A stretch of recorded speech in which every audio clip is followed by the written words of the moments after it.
నేను అది లేదా అనుకున్నాను తప్ప, అయ్యో! అది లేదా అనిపించలే. ఎందుకంటే ఓవరాల్‌గా సినిమా చూస్తుంటే లెంగ్త్ పర్ఫెక్ట్‌గా ఉంది. హ్మ్. ఎంత కథ సార్! అలా తిప్పి, తిప్పి, తిప్పి, తిప్పి అక్కడికొచ్చేటప్పుడు ఎంత చెప్తే ఆడియన్స్ తాలూకు ఇప్పుడున్న దీంట్లో ఆడియన్స్ ఇంట్రెస్ట్‌ని హోల్డ్ చేయగలం అన్నది, అది డైరెక్టర్ అర్థం చేసుకోగలిగితే హ్మ్. చాలా హ్యాపీగా ఉంటాయి అన్ని సినిమాలు. యెస్. ఆ! మీరు హాలీవుడ్‌లు, బాలీవుడ్‌లు కంపారిజన్‌లు, పాన్ ఇండియాలు అన్నీ తీసి పక్కన పెట్టండి. ఆడియన్స్ ప్రెజెంట్ ఉన్న మైండ్ సెట్ సమ్మర్‌లో ఎలా ఉంటారు? పండగ టైంలో ఎలా ఉంటారు? ఫ్యామిలీ స్టోరీస్ కోరుకుంటారు. అలాంటిది తీయండి. సమ్మర్‌లో కొంచెం అంత ప్లేఫుల్‌గా ట్రావెలింగ్ అదేదో అలాంటి కథలు తీయండి. వర్షాకాలం ఏదైనా కొంచెం.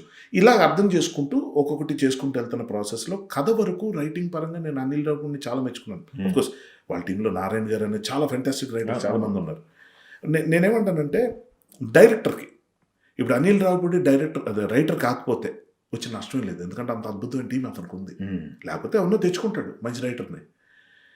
డైరెక్టర్ రైటింగ్ ఇప్పుడు ప్రాబ్లమ్ కాదండి. Editing problem. ఎందుకంటే హ్మ్. ఎంత ప్రొఫెషనల్ ఎడిటర్ ఉన్నా డైరెక్టర్ ఒప్పుకోకపోతే అతను ఏం చేస్తాడు ఎడిటరు? చేసేదాన్ని. సో, డైరెక్టర్‌కి ఒక చిత్తశుద్ధి ఉండాలి. యెస్. ఒక డిటాచ్‌మెంట్ ఉండాలి. ఇది పోయినా పర్లేదు.